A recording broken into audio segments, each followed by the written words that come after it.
How did you end up into the content creator? One of the most annoying things being a magician is just people continuously asking to see tricks all of the time. If you're a business and you want to grow on Snapchat, I think the three things that you should be doing, go onto the dashboard. You can see in the last 28 days, we've had 652 million views. How would you source out the influencer? Would you give the list of the influencers to the brand to choose from, or would you approach the influencers based on the budget that the brand will give you? So we have some influencers that are in-house with us already, so we help them monetize on the likes of Facebook and Snapchat, etc. Give me an example of how much an influencer roughly makes if he has about 1 million followers or 500k followers, for example. TikTok, for example, your video has to be over a minute for you to monetize. So if you're making videos at less than a minute, you can't monetize. I would say don't overthink the content you're making. A lot of people won't put out content because they're just thinking about it constantly. They're thinking about, oh, what's going to go viral? Should I post this? Should I post that?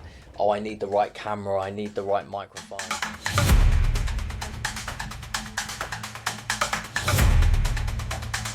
Hey everybody, welcome back to my channel. Just Hamza here, and I'm back with another episode.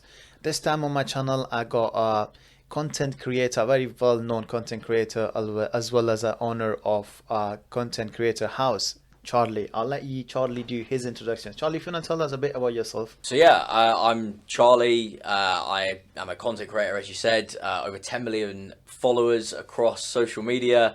I own a creator house called Jet House as well. Yeah, do a whole load of things to do with social media. So Charlie, tell me what Jet House is essentially. So Jet House is a collective of content creators from all across the world, specifically at the minute from the UK, and it's a bunch of people that live in a house together. So they might be YouTubers, they might be TikTokers, and they all live under one roof creating content for themselves, for brands, and also now starting their own brands, which is something that we've seen quite a lot recently in the whole creator economy, people creating their own brands. And yeah, some of these brands are formed in the Jet houses. Okay, so Jet Houses, have you got, how many locations you got across the UK, or how does it work? So the first location we started was in Spain. It was during lockdown. I was 18 years old. I met Dawood actually through doing magic. I was going around in bars and clubs, being a magician and doing magic tricks. Then lockdown came around and I was like, I should probably move some of this online.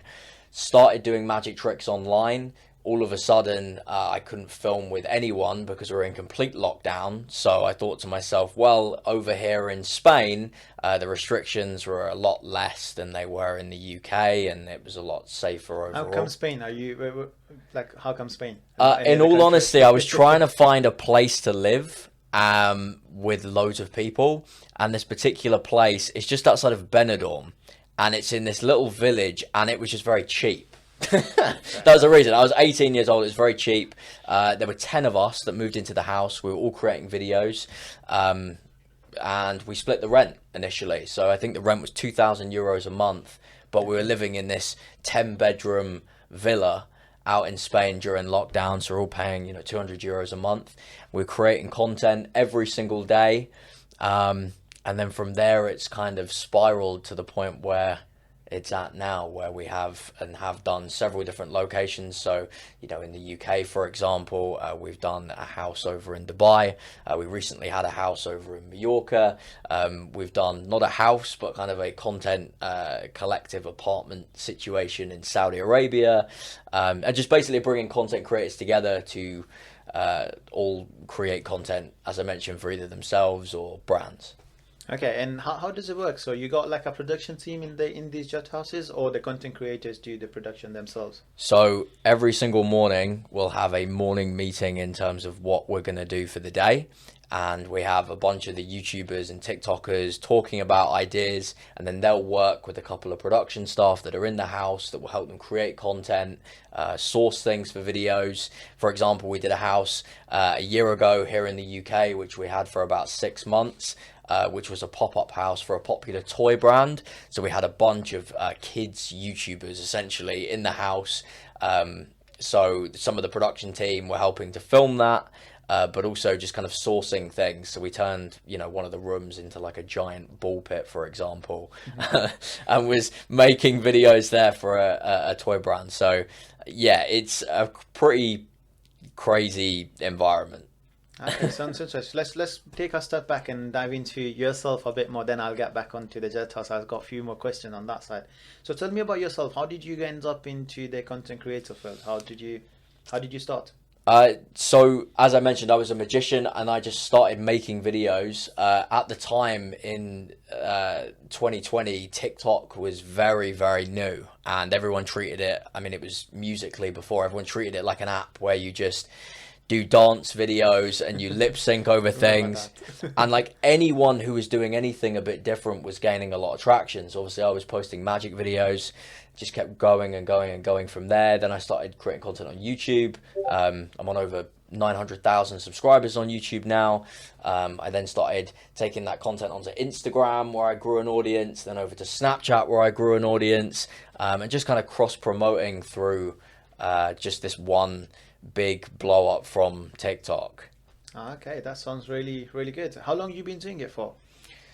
I've been making videos since 2020, so like 4 or 5 years now. 4 or 5 years. Yeah. And okay, so obviously because of COVID, you started to get into this industry. And how come you stopped doing magic videos? And by the way, do you still do them, or what kind of videos do you do? Well, the most annoying thing, and I know you had Dawood on before this, one of the most annoying things being a magician is just people continuously asking to see tricks all of the time. Genuinely, that is the reason why. Like everywhere you would go, people were like, do a magic trick, do a magic trick, do a magic trick. And I thought, let me span out of this and let me kind of do videos where, I'm showing a bit more of my life, or, I make quite a lot of videos with my family where, we're doing some fun stuff. Let me just sort of make videos and learn all of the like viral techniques on how to make a viral video and kind of use it to just document stuff that I'm doing. So you mentioned viral techniques. So tell me a bit more about what do you mean by viral techniques? So these are just techniques that are used to basically stop people from scrolling. So really before TikTok, it was all just about YouTube and big thumbnails. Now it's very much a case where people are just mindlessly scrolling, and how are you going to make a video that's going to stop people in their tracks? So that first frame, for example, is super, super important. It needs to be bright, needs to be colorful, needs to have something going on. Often or not, captions on videos where people can actually read along with the video will help the retention and the watch time on that particular video. And also doing things that require, or that don't require, people to speak English. So doing videos where anyone from any language, because of how visual it is, can understand it. I don't know if you know this, but do you know the most viewed TV show of all time? No. Globally. No. In every language. It's Mr. Bean. Yeah. And the reason that is because he doesn't speak. It's all just like really animated and fun, and a lot of these, cartoons, etc., will do very well because it's just super over the top animated. So these viral techniques is very much just catching people and then retaining them. That has become quite a big thing. I have noticed it recently with other platforms as well. A lot of content creators nowadays are switching away from the languages, would that be English or would that be any other language, to just visual content. Assumably it's because they can get to a wider audience than they would get with one specific language. Yeah, I'm not sure the percentage of, I think it's like only like 8% of the world speak English. So if you make videos that are going out to everyone, only 8% of people can actually like enjoy and watch them, which is kind of crazy to think about. Yeah, and you are narrowing down your audience as well with that specific language. Okay, so you started this journey of yours about 4 years ago with the videos, and how did it go? What was the first videos that you made?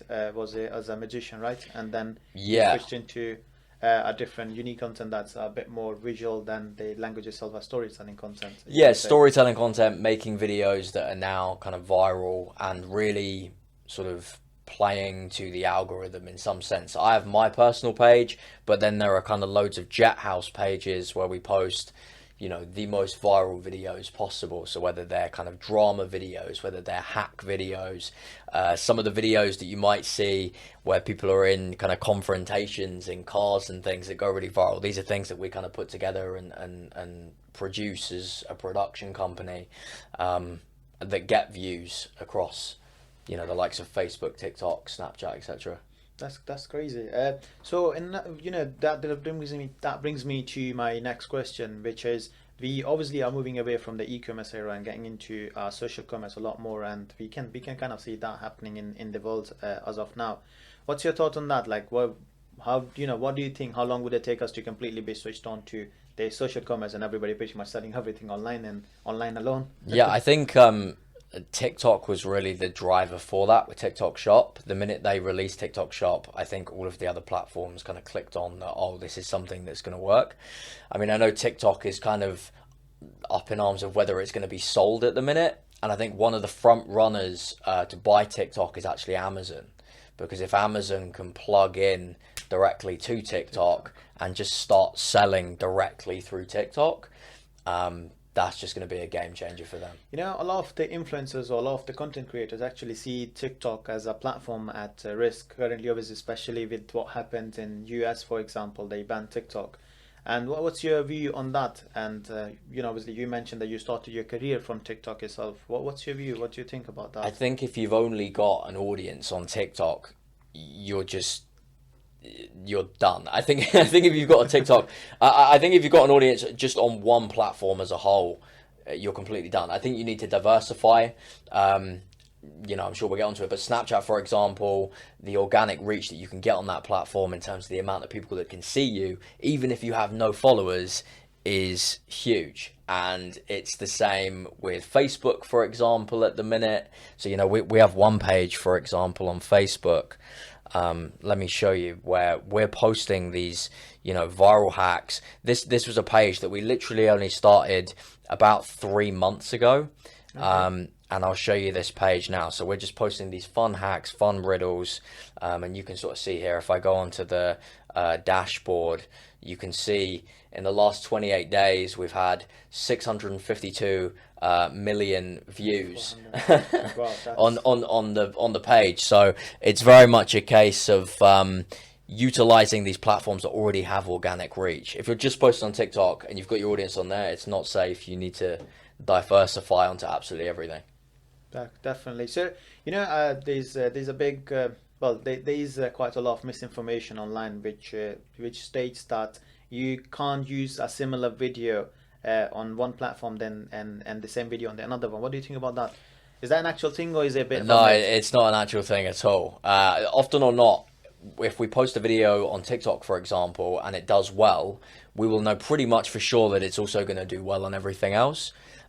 Whereas if you post a video and it flops, it will probably flop on everything else. So I think posting it across platform makes perfect sense. For example, if you're trying to get, I don't know, mums to watch your video, post on Facebook, because that's where they are. If you're trying to get Gen Z to watch the videos, post on TikTok. For example, one thing that we've noticed a lot, specifically with Snapchat, is our top audiences are UK and US, but then close second is the GCC region, so like UAE, Saudi Arabia, etc., specifically for Snapchat, because Snapchat is the platform for those regions. Like everyone uses Snapchat in those regions specifically, and it's something like in Saudi Arabia, for example, over 1 billion snaps are sent every single day.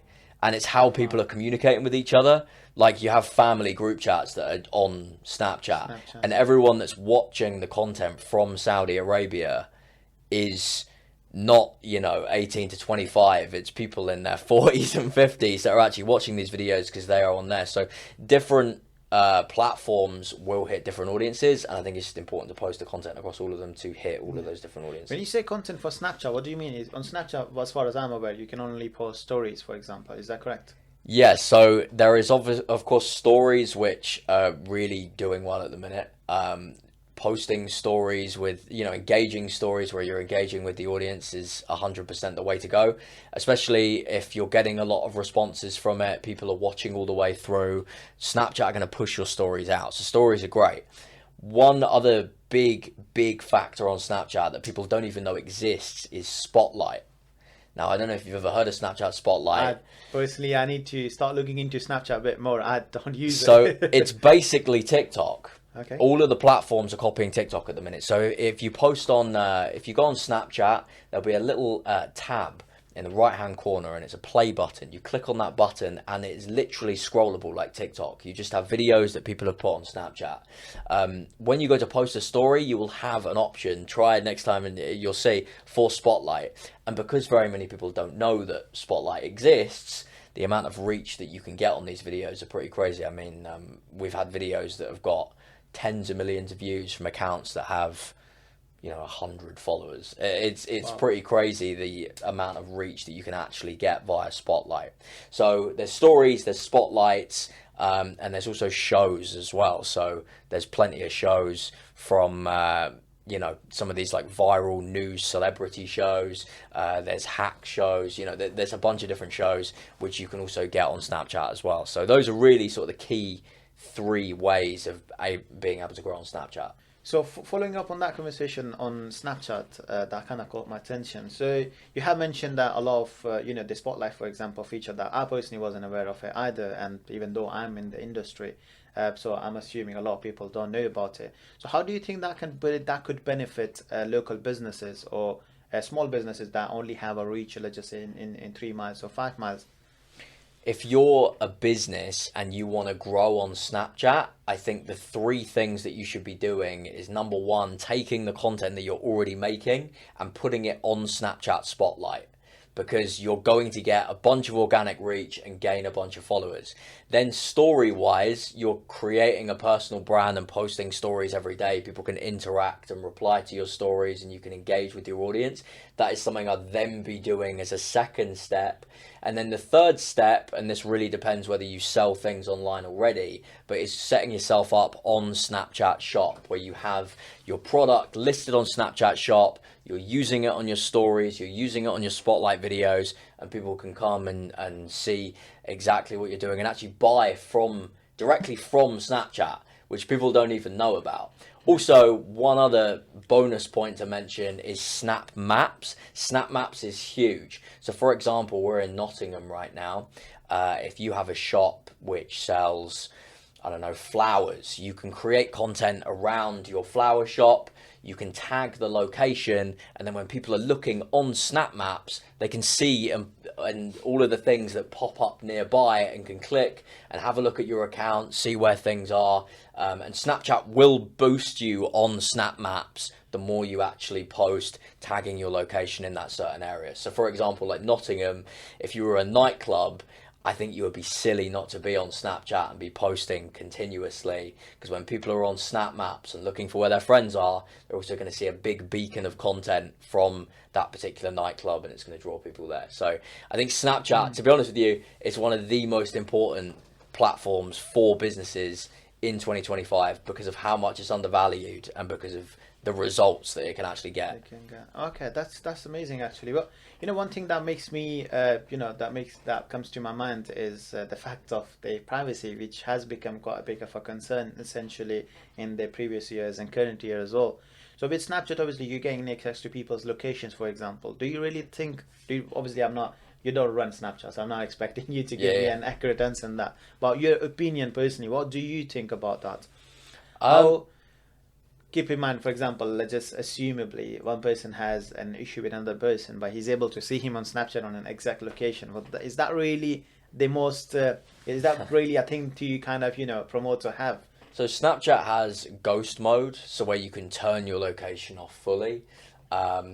It actually is that feature initially when you download the app. It doesn't just start with you being on Snap Maps. Everyone can see your location. So you can turn it on or turn it off. I remember it was a huge controversy initially when Snapchat introduced it.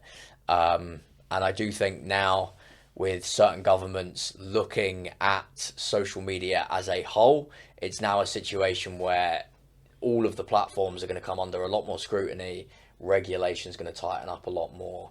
And I think there probably will be more restrictions on what you can see, what you can't, and the platform features. Okay, that makes sense. Okay, so tell me a bit more about Snapchat PPC, or the paid per click situation on Snapchat, the ad module. Do you know anything about it? Have you run any ads on them? The Snapchat ad model is good. I think one thing to just keep in mind is organic content on there at the minute is key. You can run paid ads on any platform, but the fact that you can post a video onto Snapchat, have 0 followers, and get hundreds of thousands, if not millions of views, and a bunch of followers from it immediately, I think that is definitely the way forward. I think building that organic audience whilst also maybe targeting with some specific paid ads is the way forward. Interesting. So you have mentioned, obviously, you've got other platforms apart from Snapchat. So if you happen to rank the platforms into the ranking of the best 3, for example, what would you rank them on? I would probably say that Snapchat, so specifically for 2025, I would say that Snapchat is number 1 because barely anyone knows about it, but the reach is just ridiculously high. So I would say that's number 1. I would say number 2 is Facebook. Facebook, people think, is just a platform for parents and things like that. It's really not. Facebook still has the highest watch time on video out of any social media platform. People still consume more content on Facebook than they do anything. So I think Facebook is also another really undervalued platform. And then I would also say probably Instagram, more than anything, is also really good. You can now share your Instagram Reels also on Facebook Reels, so you're getting double the distribution by putting in half the effort, which I think is pretty cool. So I think those are the 3 platforms. I think TikTok at the minute is really, really risky in terms of if is it going to get banned, is it not? I think X at the minute doesn't have like a strong algorithm at all where you can kind of get discovered without saying just really outrageous stuff. That's the only way you can get discovered on there, really, is by being really outrageous. And a lot of political stuff as well. X is kind of, as far as I'm aware of it, and I know people using it, they use a lot for political stuff and political conversations they can't really have on other social media platforms. Yeah. Because they kind of restrict most of the platforms, such as Meta, Facebook, and Instagram. They restrict political content. I know Meta were trying to do it with Threads before. They were trying to create a similar thing where it wasn't too political, but I don't know. I feel like that kind of format and the way that it looks kind of fits the whole political vibe. If you want to go on and look at politics or look at stuff that is really controversial, then go on X. But it's a tough platform to crack if you're just creating a new account. So going back to your personal brands, obviously you do have quite a few followers on TikTok, I believe about 4.8 million, and you've got quite a lot of followers, subscribers on YouTube, and followers on Instagram as well. How do you feel about the online trolls or people that are sitting online and kind of destroying the personal brands that people are trying to create? What's your opinion or what's your view on that? I think you can take it one or two ways. I think initially you could get offended by it, or you can play into it. So, you might, to use a random example, so KSI is one of the biggest YouTubers in this country. He had a song recently that came out that was terrible. It wasn't good at all. Is he going to either get really offended by it, or is he going to play into it? And he played into it massively, and now it's I think it even became number 1 at one point. So I think it's just the way that you perceive it. And we specifically do that with our videos as well. There might be certain things that we do in videos which might encourage comments or might get people to engage more with the video. It's all just so essentially it doesn't really matter how they engage as long as they engage. Basically, that's what you're saying. Is that the kind of mentality you're approaching of it, or? Yeah, I think if you're going to post anything on social media, you can't take offense to then what people respond in the comments with. Mm-hmm. Okay, yeah, interesting. Everybody has quite a strong opinion on specifically this topic, and everybody kind of looks at it in a different way. It's good to see how you take it, and always good to take it on the positive end. So moving forward on the Jet House now. So you said that essentially what you guys do is put a bunch of creators together. So firstly, let me see how does it even work? Like, imagine putting 10 people that are quite well known in the world, and everybody has their own needs or their own way of doing things. Do you really think that that's an approach, or that's a module that kind of works for them, or how's your experience with that? Jet House has really evolved over time. So initially, when we just put a bunch of people in a house, Dawood will know this. It was a bit like Big Brother in the sense where like everyone's arguing, everyone's not getting along, and things like this. And then we very quickly learn, okay, well, we need to give people their space. There needs to be this. There needs to be these there needs to be this and that. And you kind of create a rule set and a structure around it. So now in the houses that we do now, they're not permanent houses with permanent people in them. Instead, what we do is have a house and have people in there that are maybe coming and going every week, every couple of weeks, to give people that space. The first one we had initially, we ran for 6 months straight, and nobody left Spain, and everyone just stayed in the house and literally did not see their family for like 6 months.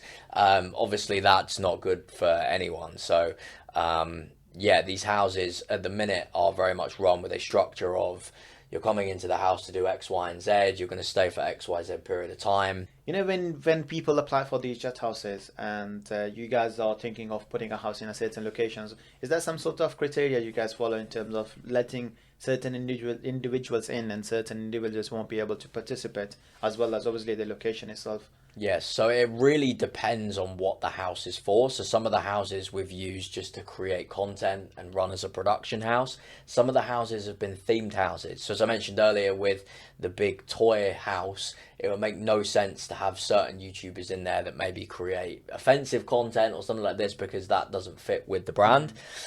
We did run a house in Marbella a couple of years ago, which was specifically a gaming house. So everyone within the house was a gamer and a live streamer and making videos promoting certain games and certain platforms. So that's really the criteria that we judge it on, whether people are going to be viral content creators in a general house or whether they kind of fit this branded theme of a house.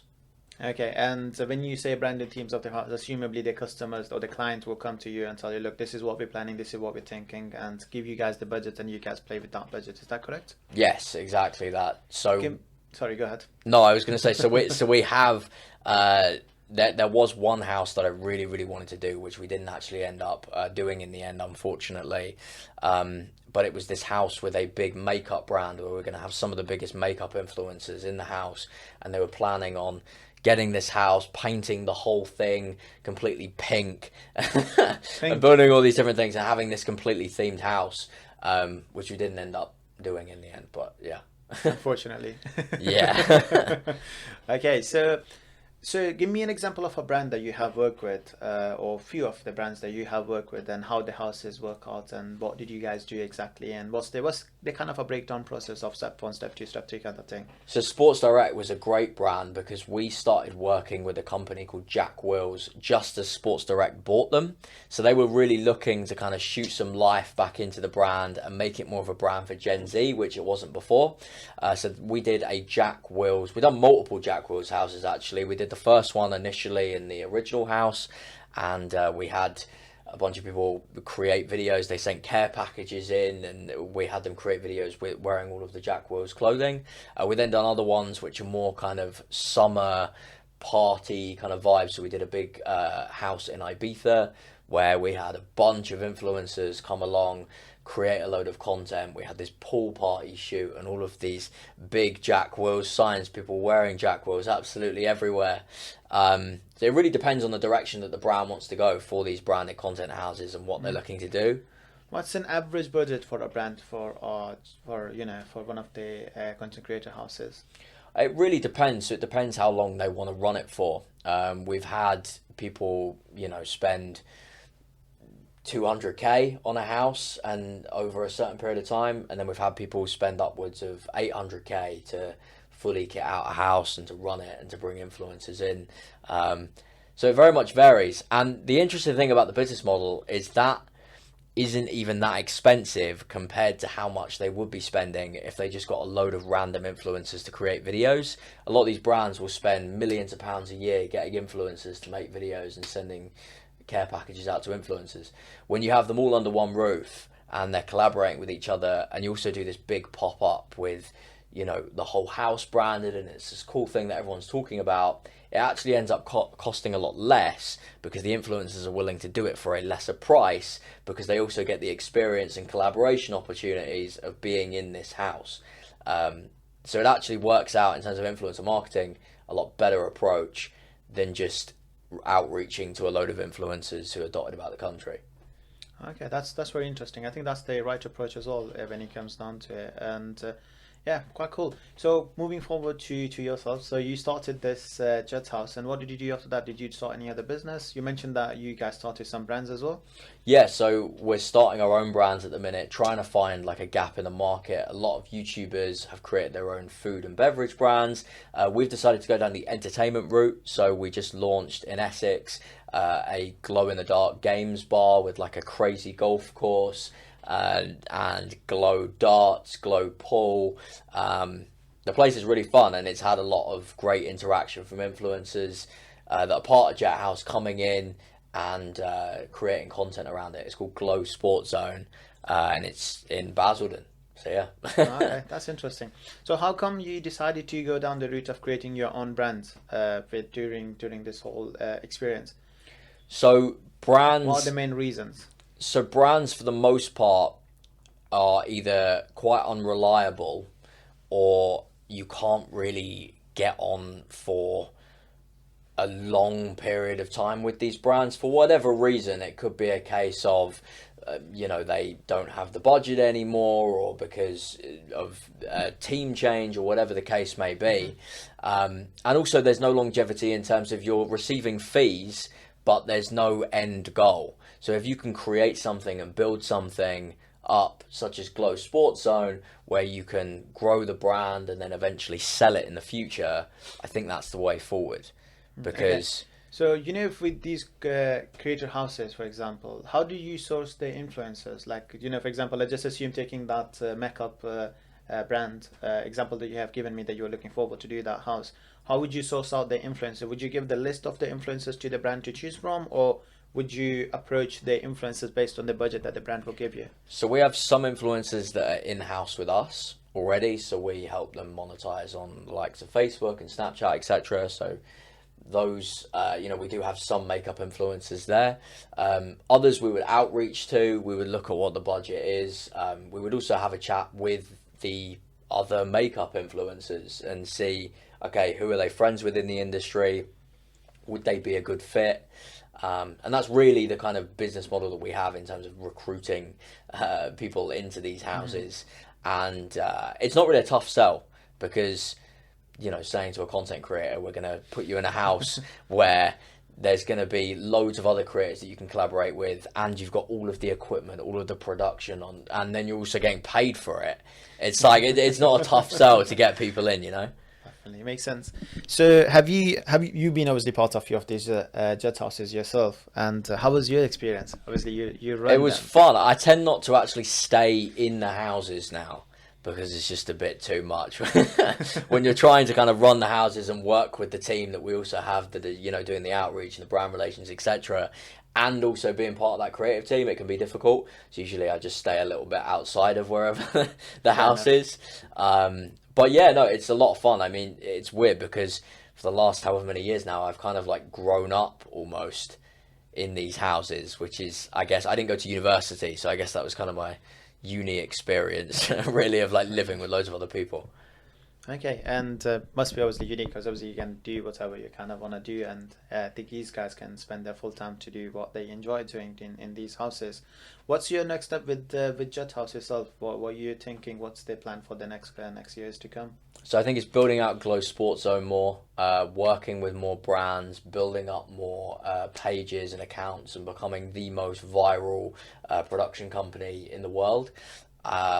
I think the real plan, though, is going back to Glow Sports Zone, building out our own brands that we can eventually look to sell in the future. I think that's the way forward now, and that's what a lot of creators are doing, is starting their own products. And why do you think is that? Like, why are we seeing a big spike or a huge interest into creating their own brands with a lot of the creators? I think it's a lot more creativity, especially when you're working with brands. They will often or not, like we've had it before where brands have sent us an exact script of what every creator should say, like word for word, and they're not allowed to go off script.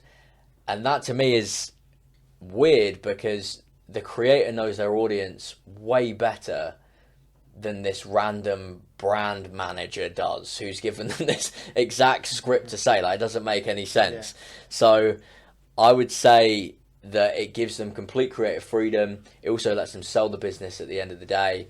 How do you measure these metrics? So taking as an example, Sport Direct, that you have mentioned that you have worked with them. So what kind of system you got in place to say, look, essentially you guys invested total amount of money, let's just take 50,000 as an example, and this is the return on, or the ROI that you received on that 50,000.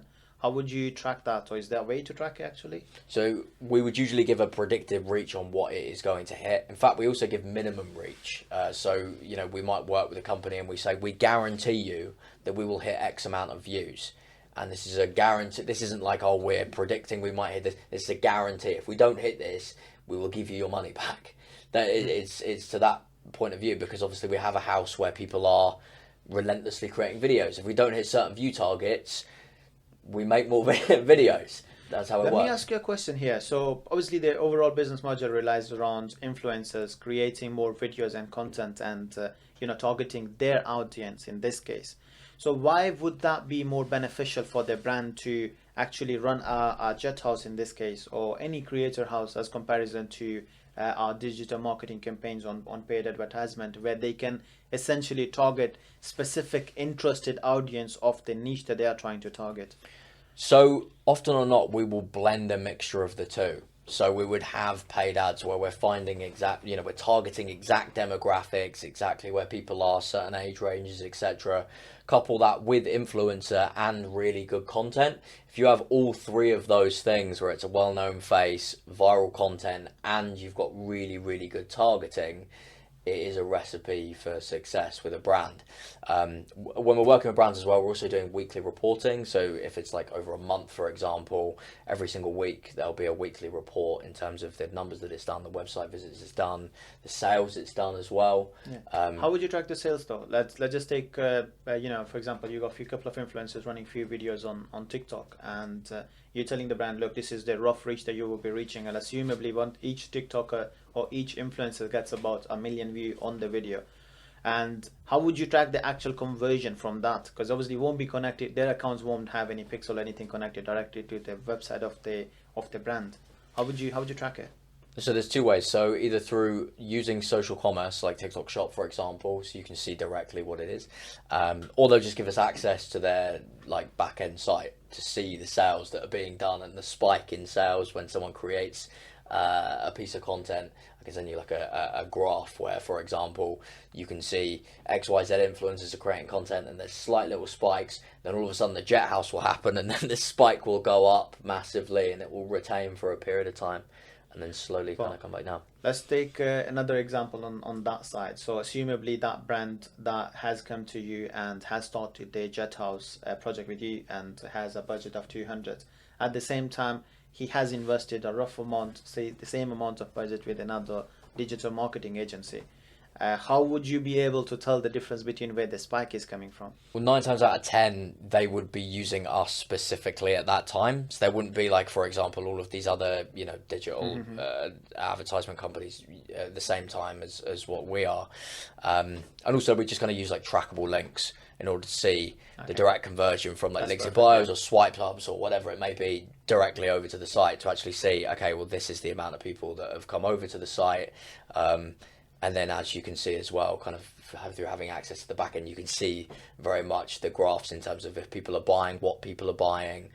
It depends how well that back end software is built to even see kind of what people are looking at as well. So yeah. What's the minimum budget that somebody would need to pull up, put together a content creator house for, let's just say, a month? For a month, I mean, it depends how all out you want to go. I mean, it can be really sort of upwards from about 20k. For 20k, you could probably get a good content house. You could theme the content house, get neon signs of a certain brand or whatever the case may be. Bring influencers in, have them create content, have them promote your brand, have them promote the house as a whole, pay the rent, and it would obviously leave a margin for Jet House as well as get the results. It really dependent. You could pay 20 grand, there could be up to 200 grand. The results are really going to obviously vary per one depending on what the spend is, but a decent content house you could probably do for about 20 grand. Okay, fair enough. That's a very reasonable amount when you compare it to quite a few things out there. Okay, interesting. So moving forward from that, so let's move into the monetization of the accounts that you have mentioned, that you guys have helped a few of the influencers to monetize their accounts. Give me an example of how much an influencer roughly makes if he has about 1 million followers or 500k followers, for example, and you can pick up any platform. So it really depends. So TikTok, for example, your video has to be over a minute for you to monetize. So if you're making videos that are less than a minute, you can't monetize. We have some accounts at the minute that are doing, a few £100 a month. We have some accounts that are doing upwards of 9k per month, 10k per month, specifically on TikTok. On Snapchat, you're monetizing through stories. So you've got ads on stories that are placed specifically within stories. You might notice that when you click on someone's story, sometimes they will have hundreds and hundreds of snaps that they've posted throughout the day. People are clicking through, they're watching ads. The creator is earning money through that. That can, once again, very much vary. There are some guys that we have that are making a few $1,000s. There are some guys that are making tens of thousands of dollars per month. There are some guys in the US that are making a silly amount of money, stupid amount of money. So US is way ahead of us if you look at it, if you compare it in that way in terms of content creation and obviously a lot of the digital end of it. Yeah, so you have people like Bryce Hall, for example, that's doing like over $500,000 a month. On Snapchat through posting Snapchat stories. You have people like David Dobrik that are making over $1 million a month through just posting Snapchat stories. The CPM in the US is a lot better than it is anywhere else. And why is it that mainly? Like, I have noticed even, I know a rough answer to it, but we all know it. I have noticed that a lot of the videos that do go viral in certain regions or certain places around the world would not be returning as much money as they would if they went around in another region. Advertisers are just spending more in certain that's the case. It comes down to the spending power, I guess, or the buying power. Yes, exactly. And in the US, typically whatever the US is doing, the UK will be doing in a couple of years' time. Influencer was very much a thing that was created over there, and it was very much something that people didn't really do over here, and then all of a sudden it catched on. And it's the same with everything. If you're over in the US, you tend to make the most amount of money through these platforms.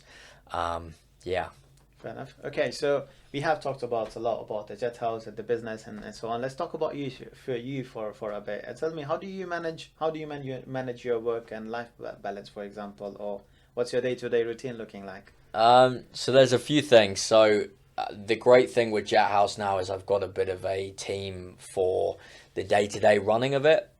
So I've got COO, CFO, etc. that are running and helping run the day-to-day operations whilst I'm sort of out scouting for new opportunities. We've then got an operations team for Glow Sports Zone as well as a marketing team that are directed there. And then the core kind of creativity and the product really of what Jet House creates is all within these houses / part of Jet House as a company. So we obviously have dozens of influencers signed to us currently. We work with a lot of external influencers. These guys have the pages, have the assets to make the videos. They're creating the videos. It's growing. So for me personally, I'm just constantly trying to find more opportunities and trying to build this Jet House thing, which kind of appeared out of nowhere really when I was 18, out as much as possible. Okay, interesting. So where do you see yourself? You have mentioned about Jet House. So where do you see yourself in the next couple of years, for example? What is it that you are planning to do now? Obviously, you have got a decent amount of reach, a very good reach to be fair, on the social media platforms. What's the next step for you? So I see my following growing a lot more, hopefully. As I mentioned, having Jet House, which is a company that is solely mine and I'm the founder of, grow to the biggest it can possibly be, to hopefully be the biggest viral production company in the world, as well as also having these brands too, such as Glow Sports Zone, grow with Jet House. Yeah, all of that is what I'm sort of looking to do at some point. So I don't want you to give me an exact figure, but you are running multiple accounts and most of these accounts are monetized. Tell me roughly how much an influencer or how much a person can make if he actually puts in the work and the hard work that obviously you have put on since the age of 18. Give me a rough bulk figure of how much a person can make on these channels. So it really depends. Like you. Once again, I'll show you, because I know a lot of people kind of throw around numbers and things like that. This is a page which is run, funnily enough, by my mum. Okay. So my mum was a teaching assistant at a primary school.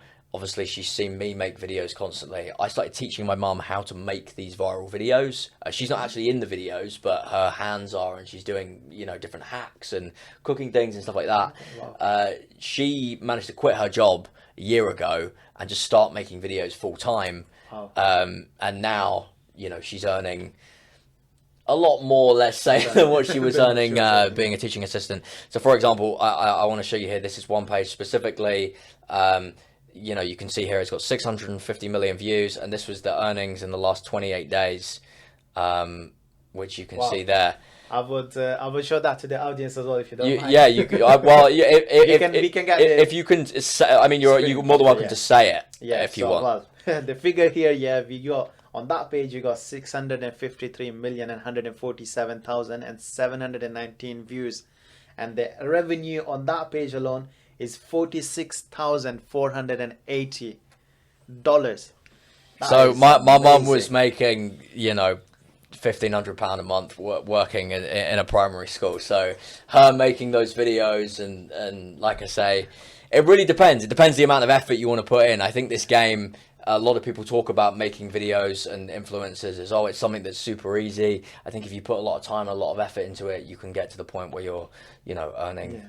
I think one thing to definitely that's worth mentioning to a lot of the listeners as well is, is not about the fact that you will start making the videos and if they will start going viral the next day, or it's not the fact that, it doesn't take any efforts to make this video. I'm sure that you can back me up on that it takes a lot of effort to actually make these videos, and you have to stay consistent with these platforms and keep up with them.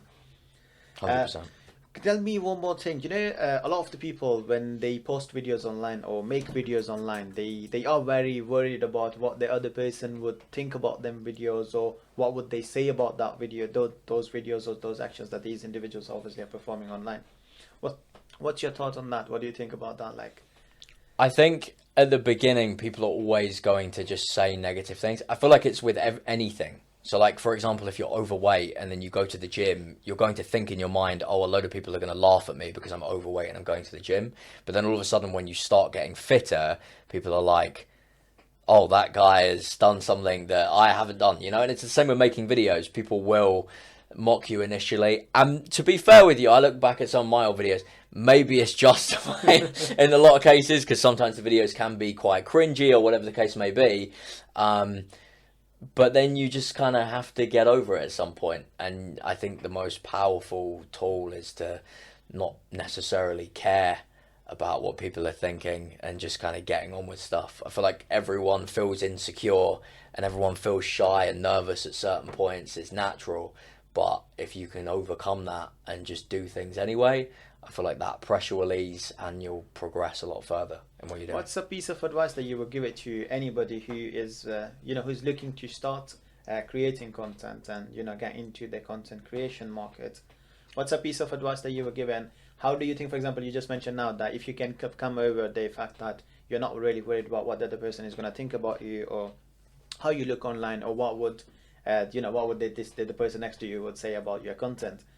How do you think, what's the best way to get over that and kind of grow in your own world?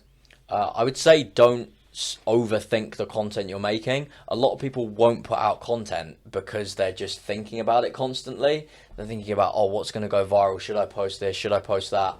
I need the right camera. I need the right microphone. I feel like just start making stuff, because I had no idea what I was doing initially. I started getting better through seeing the numbers, and when numbers are doing better, when numbers aren't, and then kind of just moving from there. I think the best thing, I know it's very cliche to say, is just start start making videos and then just see what happens. I think that's the way forward.